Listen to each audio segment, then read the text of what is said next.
Terima kasihku untukmu guruku yang telah setia membimbingku.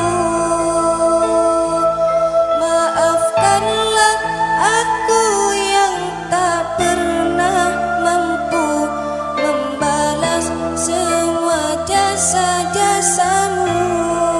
Assalamualaikum warahmatullahi wabarakatuh. Bagaimana kabar kalian hari ini? Mudah-mudahan Allah Subhanahu wa Ta'ala senantiasa memberikan kepada kita semua kesehatan, kebahagiaan bersama orang-orang yang kita cintai.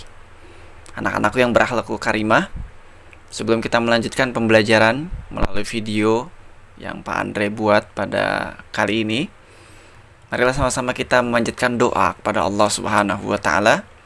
Semoga Allah Subhanahu wa Ta'ala senantiasa melindungi kita dan pandemi COVID-19 ini segera berakhir. Berdoa dengan membaca Ummul Quran suratul Fatihah. Al-Fatihah. A'udzubillahi minasyaitonirrajim. Bismillahirrahmanirrahim. Alhamdulillahirabbil alamin arrahmanirrahim maliki yaumiddin. Iyyaka na'budu wa iyyaka nasta'in. Ihdinas siratal mustaqim. Siratal ladzina an'amta 'alaihim ghairil maghdubi 'alaihim waladdallin. Amin.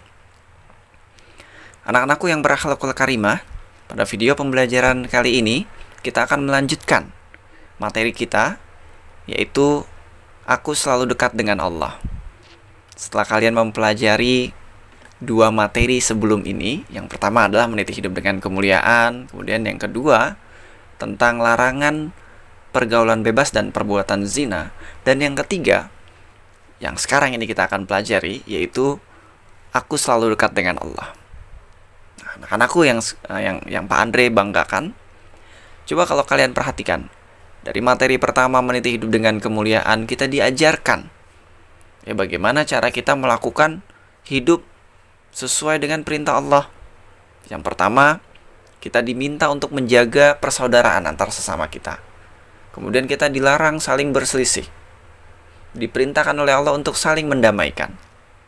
Dan Allah Subhanahu wa Ta'ala melarang kita untuk melakukan atau menyebar hoax, mencari kesalahan orang lain, ya. Dan selanjutnya di bab yang kedua, kita diminta oleh Allah Subhanahu wa Ta'ala untuk menjauh dari hal-hal negatif. Dalam hal ini adalah pergaulan bebas dan perbuatan zina. Dan kalian sudah melakukan literasi tentang materi dari larangan pergaulan bebas dan perbuatan zina. Dan Pak Andre sangat berharap kepada kalian semua, generasi penerus bangsa Indonesia, untuk memastikan diri kalian agar terhindar dari hal-hal yang tercela, dari pergaulan bebas dan perbuatan zina. Baik, pada bab ini aku selalu dekat dengan Allah. Kompetensi dasarnya adalah 3.3, yaitu menganalisis makna Asmaul Husna, Al-Karim, Al-Mu'min, Al-Wakil, Al-Matin, Al-Jami, Al-Adl, dan Al-Akhir. Kalau kalian mengingat pada saat SD, SMP, atau mungkin TK gitu ya, bahwa Asmaul Husna itu terdapat 99 nama. Nah, tapi pada SMA, pada tingkat SMA ini, fokus kita bukan hanya sekedar menghafal Asmaul Husna itu sendiri, tapi lebih dari itu, yaitu bagaimana kita memahami Asmaul Husna, kita pahami maknanya, terutama yang 7 Asmaul Husna tadi yang Pak Andre sebutkan itu. Kemudian kita coba menginternalisasikan itu, mencoba memasukkan nilai-nilai Asmaul Husna ke dalam pikiran kita, ke dalam jiwa kita, dan pastinya ke dalam perilaku kita. Jadi di SMA fokusnya adalah bagaimana caranya supaya Asmaul Husna, khususnya yang 7 Asmaul Husna yang tadi Pak Andre sebutkan, bisa terimplementasikan, bisa kita terapkan di dalam kehidupan kita sehari-hari. Di dalam keluarga, di sekolah, di masyarakat. Kepada siapapun, kita coba menerapkan nilai-nilai Asmaul Husna dalam kehidupan sehari-hari. Anak-anakku yang berakhlakul karimah, sebelum Pak Andre lanjutkan lebih jauh video pembelajaran kali ini, pastikan kalian benar-benar menyaksikan tayangan video ini. Kemudian mencatat poin-poin penting. Dan silahkan jika ada yang ditanyakan, kalian bisa tanyakan setelah menyimak video pembelajaran kali ini. Anak-anakku yang berakhlakul karimah, pada video pembelajaran kali ini kita coba fokus kepada 3 Asmaul Husna: Al-Karim, Al-Mu'min, dan Al-Wakil. Kita mulai dari Al-Karim. Al-Karim merupakan bagian dari Asmaul Husna. Asmaul Husna itu artinya nama-nama yang baik bagi Allah. Ya. Tidak ada nama yang lebih baik melebihi nama Allah itu sendiri. Nah, yang pertama kita akan bahas yaitu Al-Karim. Al-Karim itu artinya maha mulia, yang maha mulia. Bisa juga dalam arti itu maha dermawan. Ada juga mengatakan bahwa maha pemberi maaf. Tapi Pak Andre lebih senang memaknai Al-Karim dengan maha dermawan. Tidak ada yang lebih dermawan daripada Allah. Coba kita perhatikan. Berapa banyak dalam sehari kita melakukan kesalahan, melakukan dosa yang tidak diketahui oleh siapapun, tapi Allah maha mengetahui kita. Dan Allah tetap memberikan kenikmatan kepada kita dan tidak mengurangi kenikmatan itu, bahkan tidak menghilangkan kenikmatan itu saat itu juga. Maka dalam Al-Quran, ya ayyuhal insan ma gharraka birabbikal karim. Wahai manusia, apa yang menyebabkan kalian meninggalkan Tuhan kalian yang maha dermawan, Allah Subhanahu wa ta'ala. Kalaupun kita melakukan kesalahan, kalaupun banyak orang juga ya di antara kita mungkin yang sering berbuat kemaksiatan kepada Allah, tapi Allah tidak menyetop nafas kita. Berapa banyak nafas yang kita lalui dalam hari-hari kita di dalam keadaan kita durhaka kepada Allah. Al-Karim ini maknanya maha dermawan. Luar biasa Allah Subhanahu wa ta'ala dermawannya kepada kita. Coba perhatikan seluruh tubuh yang ada di dalam jasad kita ini. Mata, telinga, hidung, mulut, dan sebagainya, tangan, kaki. Semuanya pemberian dari Allah. Dan Allah tidak pernah menghitung-hitung pemberian tersebut. Tapi bahkan mungkin banyak di antara kita yang belum mensyukuri nikmat-nikmat itu. Padahal Allah Subhanahu wa ta'ala sudah sedemikian dermawannya kepada kita. Ingat anak-anakku yang berakhlakul karimah. Al-Karim maknanya adalah maha dermawan. Allah Subhanahu wa ta'ala maha dermawan kepada seluruh makhluknya. Terlebih lagi kepada mereka yang senantiasa beriman kepada Allah Subhanahu wa ta'ala. Anak-anakku yang berakhlakul karimah, Al-Karim maha dermawannya Allah Subhanahu wa ta'ala perlu, bahkan wajib kita internalisasikan, kita masukkan ke dalam perilaku kita. Kita amalkan, kita implementasikan. Bagaimana caranya?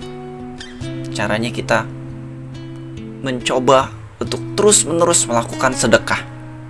1.000 kah, 2.000 kah, 3.000, 4.000, 5.000, seberapapun itu yang kita keluarkan. Coba kita lihat tetangga kita. Sekarang di tengah pandemi COVID-19 ini semua serba sulit. Tapi kita tidak boleh putus asa. Kita harus tetap mengimplementasikan Asmaul Husna dari Al-Karim itu dengan cara berbagi. Kita lihat teman kita, tetangga kita, saudara kita, berikan kepada mereka. Baik, sekarang kita lanjut Asmaul Husna yang kedua, yaitu Al-Mu'min. Al-Mu'min artinya atau maknanya itu maha memberikan keamanan. Allah Subhanahu wa ta'ala maha memberikan keamanan kepada kita semua. Loh Pak Andre, tapi kalau Allah maha memberikan keamanan kepada hamba-hambanya, kenapa Allah berikan ada pandemi COVID-19 ini? Loh, anak-anak yang berakhlakul karimah. Mungkin secara kasat mata kita akan berpikir demikian. Tapi coba kita renungkan, kita sikapi, kita pikirkan. Sudah hampir 100 tahun ini tidak terjadi hal seperti ini. Allah subhanahu wa ta'ala sudah memberikan kenikmatan 100 tahun kepada kita tanpa adanya pandemi. Dulu memang pernah ada flu burung dan sebagainya, tapi tidak separah ini. Akan tetapi kenikmatan yang Allah berikan kepada kita jauh lebih besar ketimbang bencana yang sedang melanda negeri kita, Indonesia. Allah subhanahu wa ta'ala masih memberikan keamanan kepada negara ini, negara Indonesia yang kita cintai. Coba kalau kita lihat negara-negara di Timur Tengah sana, terjadi konflik, perang saudara dan lain sebagainya, maka kita bersyukur kepada Allah. Tatkala kita memanggil nama Allah, ya Allah, ya Mu'min, maka saat itu kita sedang meminta keamanan dari Allah. Lantas bagaimana kita mengimani atau mengimplementasikan Asmaul Husna al-Mu'min? Yang pertama, perhatikan lisan kita. Yuk, perhatikan lisan kita dalam berbicara. Yuk, perhatikan nih jari jemari kita dalam bersosial media, dalam menggunakan sosmed, Instagram, Twitter, Facebook, membuat konten-konten YouTube. Pastikan konten-konten itu aman untuk saudara-saudara kita. Tidak menyinggung agama orang lain, tidak menyinggung suku orang lain, tidak menyinggung ras orang lain, tidak menyinggung ekonomi orang lain, tidak body shaming, kita tidak ngatain orang itu fisiknya. Itu kita memberikan pengamanan, keamanan kepada sekeliling kita, sekitar kita. Tidak melakukan bullying kepada teman-teman kita, melindungi. Ketika kita melakukan hal yang demikian, maka sesungguhnya kita telah mengamalkan atau menginternalisasikan nilai-nilai Asmaul Husna, khususnya Al-Mu'min. Jadi Pak Andre mengajak kepada saya, kepada seluruh murid-murid saya SMA Negeri 45 Jakarta, kelas 10 IPA dan IPS, yuk kita mulai dari diri kita untuk memberikan keamanan kepada siapapun, khususnya orang-orang di sekitar kita. Anak-anakku yang berakhlakul karimah, setelah kita memahami konsep Al-Karim, konsep Al-Mu'min, sekarang Asmaul Husna yang ketiga, yaitu Al-Wakil. Al-Wakil bermakna yang maha mewakili dan maha pemelihara. Kita ini dipelihara oleh Allah. Yakin tidak yakin, suka tidak suka, dan harus yakin. Kalaupun awalnya kita nggak yakin, sekarang harus yakin bahwa Allah lah yang memelihara kita semua. Bagaimana Allah memelihara metabolisme di dalam tubuh kita, bagaimana Allah memelihara panca indera kita, bagaimana Allah memelihara gunung-gunung, lautan-lautan. Kalau Allah tidak maha memelihara, tiba saatnya Allah tidak lagi melanjutkan pemeliharaan itu, yaitu dengan terjadinya hari kiamat. Tapi tetap Allah maha memelihara, tapi lebih dikhususkan kepada mereka orang-orang yang beriman, dipelihara oleh Allah dari jilatan api neraka. Anak-anakku yang berakhlakul karimah, kamu di SD, di SMP, di pengajian, mungkin kamu kalau melihat teks Al-Wakil, oh maha pemelihara. Tapi di tingkat SMA bagaimana menginternalisasikan, mengimplementasikan nilai Al-Wakil di dalam kehidupan kita? Al-Wakil itu kita bertawakal, kita berserah diri kepada Allah. Takdir sudah ditentukan oleh Allah dan kita harus beriman dalam hal itu. Pak Andre, kalau memang takdir sudah ditentukan oleh Allah, terus apa gunanya lagi kita berusaha? Anak-anakku yang berakhlakul karimah, Tidak ada yang mengetahui takdir kecuali Allah sendiri. Maka tugas saya, tugas kamu hanya 3. 1. Berdoa. 2. Berusaha maksimal. 3. Serahkan semuanya kepada Allah. Ingat hukum kausalitas, causality of the law, sebab akibat. Kalau kita baik kepada orang lain, maka insya Allah orang lain pun akan baik kepada kita. Saat kita berserah diri kepada Allah, kita bertawakal kepada Allah setelah kamu belajar, kamu melakukan atau mengikuti les tambahan di luar sekolah. Setelah itu serahkan semuanya kepada Allah. Kamu sudah sholat duha, sudah sedekah, sholat tahajud. Kamu inginkan masuk perguruan tinggi negeri melalui jalur undangan, tapi ternyata tidak masuk. Bukan salah Allah. Allah memberikan yang terbaik kepada kita di waktu yang terbaik untuk kita. Ingat, diberikan yang terbaik untuk kita dan pada saat waktu yang terbaik untuk kita. Coba ada analogi sederhana ya. Analogi itu permisalan. Ada seorang anak kecil diberikan kue ulang tahun usia 1-2 tahun. Dinyalakan lilinnya. Apa yang dia lakukan? Dia akan mengambil kuenya? Bukan. Yang dia ambil adalah api dari lilin itu. Tapi apa yang terjadi? Kue yang sudah disediakan lilin yang sudah menyala api itu ditarik oleh ibunya, supaya anaknya si bayi ini tidak nyentuh si api tersebut. Loh, kan bayi itu yang mau, balita itu yang mau. Kenapa dilarang oleh orang tuanya? Kan bayinya mau, kan bayinya suka.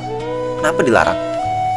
Karena orang tuanya tahu apa yang anaknya sukai itu tidak baik bagi dia. Makanya dihindarkan oleh orang tuanya. Tapi coba lihat yang kasus yang kedua. Ada seorang anak kecil nangis, gak mau makan, tapi dipaksa oleh ibunya, dipaksa oleh mbaknya dan sebagainya. Padahal anak kecil itu gak mau makan, tapi kenapa dipaksa? Karena orang tuanya tahu makanan itu, walaupun dia gak suka makan pada saat itu, tapi orang tuanya tahu bahwa makanan itu baik untuk dia, bagus untuk perkembangannya. Itulah, dan Allah Maha lebih tahu dibandingkan orang tua kita. Anak-anakku sekalian yang berakhlakul karimah, tetaplah berhusnuzon sesuai materi kita pada pertemuan yang pertama, meniti hidup dengan kemuliaan. Kita diperintahkan oleh Allah untuk husnuzon. Salah satunya adalah kita melakukan doa yang maksimal, usaha maksimal, dan diakhiri kita bertawakal kepada Allah Subhanahu wa ta'ala. Lantas bagaimana cara mengimplementasikannya? Cara mengimplementasikannya sekali lagi, doa, usaha, selebihnya serahkan semuanya kepada Allah. Yakinlah bahwa apa yang Allah berikan itu yang terbaik untuk kita semua. Anakku yang berakhlakul karimah, setelah kita memahami konsep atau makna dari Asmaul Husna, Al-Karim, Al-Mu'min, dan Al-Wakil, sekarang silakan kalian lanjutkan pembelajaran pada hari ini dengan cara melakukan literasi lebih mendalam. Kalian baca Asmaul Husna pada buku paket kalian. Fokus kepada 3 Asmaul Husna, Al-Karim, Al-Mu'min, dan Al-Wakil. Setelah itu kalian buat rincian kegiatan atau implementasi sikap yang sesuai dengan 3 Asmaul Husna yang telah Pak Andre jelaskan kepada kalian semua. Selamat melanjutkan aktivitas pembelajaran. Silakan jika ada hal yang ingin ditanyakan atau kurang jelas, kalian bisa bertanya kepada Pak Andre. Sekian, terima kasih. Mari kita tutup video pembelajaran kali ini dengan berdoa kepada Allah Subhanahu wa ta'ala dengan mengucapkan kalimat hamdalah. Mari kita ucapkan sama-sama, Alhamdulillahi Rabbil Alamin. Terima kasih anak-anakku sekalian. Mudah-mudahan kita semua dalam lindungan Allah Subhanahu wa taala. Wassalamualaikum warahmatullahi wabarakatuh.